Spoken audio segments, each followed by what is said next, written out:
चलिए तो देखते हैं अब दूसरा चैप्टर है भारत में अंग्रेजी राज्यों की स्थापना। भारत में अंग्रेजी राज्यों की स्थापना।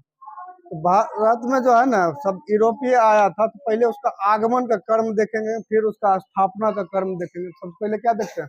आगमन का क्रम। तो हम ट्रिक बना दिए हैं PD BDF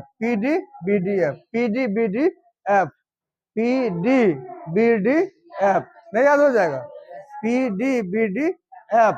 P फॉर पुर्तगाली, P for Portugal, P for Portugal, D for Dutch, D for Dutch, D for Dutch, D for Dutch, B for British, B for British, B for British, D for Danish, D for Danish, F for फ्रांसीसी। याद नहीं हो जाएगा? PDBDF, PDBDF। तो सबसे पहले आया था पुर्तगाली। सबसे पहले कौन आया था?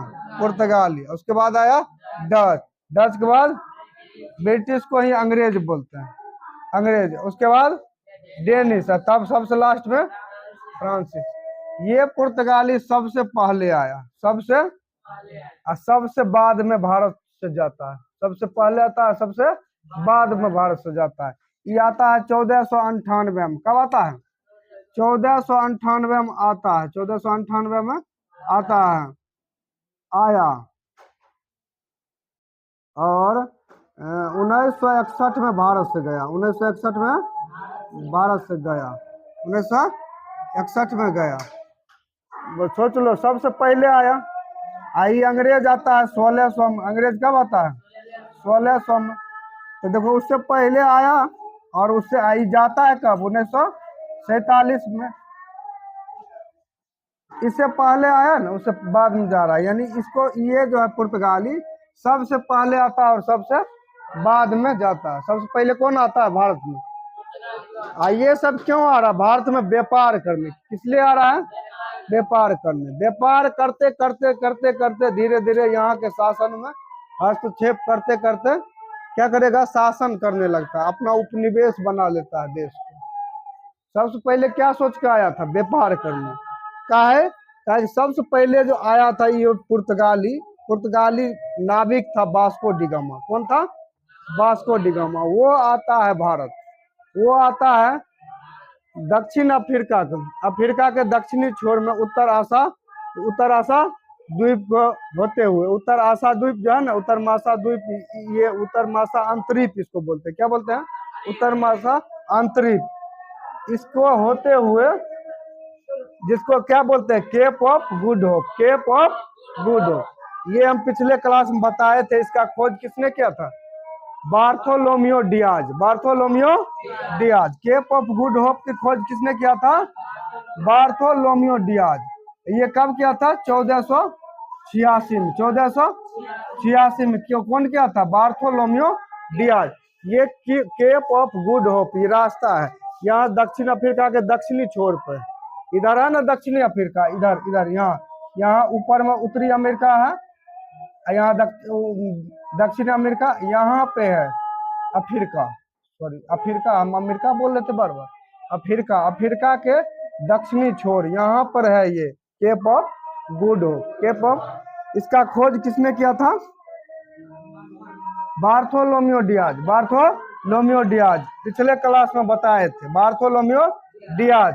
बार्थोलोमियो डियाज ने किया था केप ऑफ गुड होप की खोज। इसी के रास्ते होते हुए कौन आया था? सबसे पहले ये यूरोप का नाविक था, पुर्तगाली नाविक। क्या नाम था? Vasco D gamma. ये आया था, इसी रास्ते होते हुए भारत पहुंचा था। कहाँ पहुंचा? भारत के कालीकट पहुंचा था। कहाँ पहुंचा था? कालीकट। कालीकट कहाँ पड़ता है? केरल में। कालीकट कहाँ पड़ता है? केरल में। तो यहाँ आया था और जहाँ उसको स्वागत किया था कि उस समय यह कालीकट का शासक था कौन? जैमोरिन। कालीकट का शासक कौन था? जैमोरिन शासक था कालीकट के, जिसने उसको भव्य स्वागत किया। क्या किया? भव्य स्वागत किया, समझा? स्वागत किया। तो ये वास्को डी गामा तो पहली बार कब आया था? 1498 में। याद रखेगा इसको याद रखेगा। वास्को डी गामा सबसे पहले आया था कब? 1498 में, 1498 में। इसको भारत आने में वास्को डी गामा को कौन मदद किया था? अब्दुल मजीद। कौन किया था? ये अब्दुल मजीद कहाँ का था? गुजरात का। कहाँ का था? गुजराती था।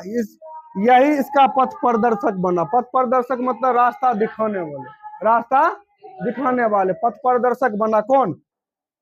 अब्दुल मजीद। ये अब्दुल मजीद कहाँ का था? गुजराती था। इसी के सहायता से ये आया था कालीकट बंदरगाह पर। कौन? वास्को डी गामा, 1498 में। अब देखो, इससे पहले इसको आने से पहले, वास्को डी गामा से आने से पहले भारत और यूरोप के बीच बहुत पहले समय से व्यापार चल रहा था। बहुत प्राचीन समय से ही व्यापार चल रहा था, लेकिन वो स्थल मार्ग से होता था। लाल सागर यहाँ पे है ना, लाल सागर पार करते हुए आता था स्थल मार्ग से। जब उस पे जो हो गया था, ये कस्तूनिया का पतन जब हो गया, कस्तूनिया का पतन होने के बाद वो रास्ता बाधित हो गया, तब ये समुद्री मार्ग खोजा। कौन मार्ग? समुद्री मार्ग। उसी रास्ते से ये पहली बार कौन आया था? Vasco D gamma. समुद्री मार्ग से पहली बार कौन आया था? वास्को डी गामा आया था। तो वास्को डी गामा तो ये याद हो गया कब आया? 1498 में। किसके मदद से आया था? गुजराती पथ प्रदर्शक था। क्या नाम था? अब्दुल मजीद के सहायता से आया था। कब आया था? 1498 में आया। और उसका कालीकट बंदरगाह पर वहां का शासक था जेमोरिन शासक का नाम था, राजा का नाम। वो उसका भव्य स्वागत किया। वास्को डी गामा भारत जो आया तो यहाँ उन्होंने मसाला, यूरोप में बहुत कम होता था। अपने भारत में केरल में सबसे ज्यादा मसाला अभी भी होता है। अभी भी केरल में सबसे ज्यादा मसाला होता है। तो ये मसाला यहाँ से खरीद के ले गया। मान लो 10 रुपया का मसाला ले गया, 100 रुपया का, मान लो 100 रुपया का मसाला ले गया। तो यूरोप में वही 100 रुपया का मसाला जो बेचा तो वहाँ 600 रुपया में बिका। कितना बिका? 600 में। यानी 600 कहते 60 गुना, 160 गुना कर दो, यानी कितने? 6000 न हो जाएगा? 6 गुना नहीं, 60 गुना मुनाफा हुआ। कितना? 100 का सामान खरीदा, उसको 6000 में बिका, 60 गुना मुनाफा हुआ। तो जब ये मुनाफा देखा था तो वहां का और सारा आदमी देखा यूरोप में, तो सब बारी बारी से क्या करने लगा? भारत आने शुरू कर दिया। सब बारी बारी से भारत आना शुरू कर दिया। तो इससे आगे आप देखते हैं।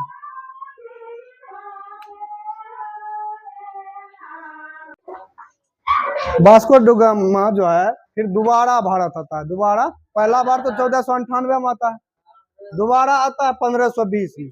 हाँ, दोबारा 1520 में आया। तिबारा भी आता है, तो तक फिर तिबारा आ गया कब? 1524 में। 1524 में अब मर गया। यही भारत थे। कहाँ मर गया? भारत में मर गया। कहाँ मर गया? भारत में मर गया। दोबारा कब आया? 1520 में।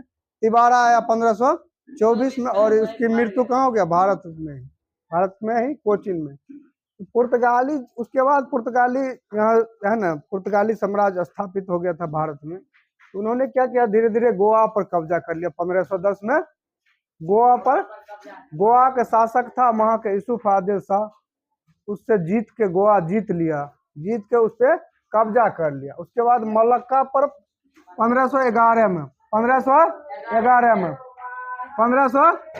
में मलक्का पर, और 1515 में हारमुज पर, 1515 में हारमुज पर क्या कर लिया? कब्जा कर लिया।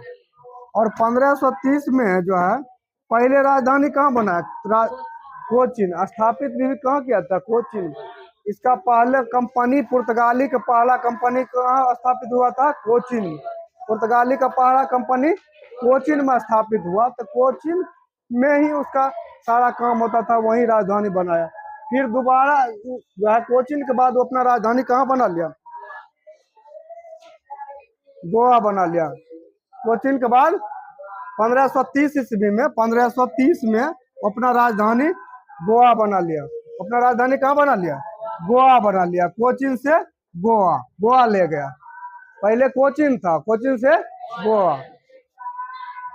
द्वीप को 1535 में और दमन को 1554 में कब्जा किया। द्वीप पड़ता है मुंबई के पास है, ये द्वीप और दमन को, द्वीप को किया कब किया? 1535 में, 1535 में द्वीप को, दमन को 1554 में कब्जा कर लिया। 18 दिसंबर 1961 को, 18 दिसंबर 1961 को गोवा दमन द्वीप को मुक्ति के लिए पुर्तगालियों के विरुद्ध क्या किया गया? कार्रवाई किया गया। पुर्तगालियों के विरुद्ध भारत के द्वारा कार्रवाई किया गया, भारत सरकार के द्वारा। भारत तो आजाद हो चुका था, भारत आजाद हो चुका था 1947 में। ये है आजादी के बाद की बात, आजादी के तब तक पुर्तगाली जो है ना रहा था कहाँ? गोवा में, दमन द्वीप में उसका शासन था। तो ये उसका मुक्ति के लिए पुर्तगाली के विरुद्ध क्या किया? कार्रवाई करके उसको 1961 में उसका मतलब प्रभाव खत्म हो गया भारत से, भारत से उसका प्रभाव खत्म हो गया। अब भारत में किसी का प्रभाव नहीं रहा।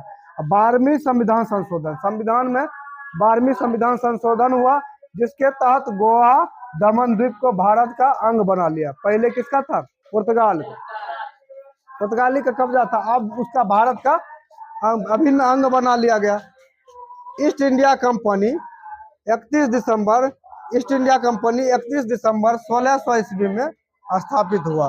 देखो इसी के बीच ईस्ट इंडिया कंपनी का स्थापना होता है कहाँ? लंदन में।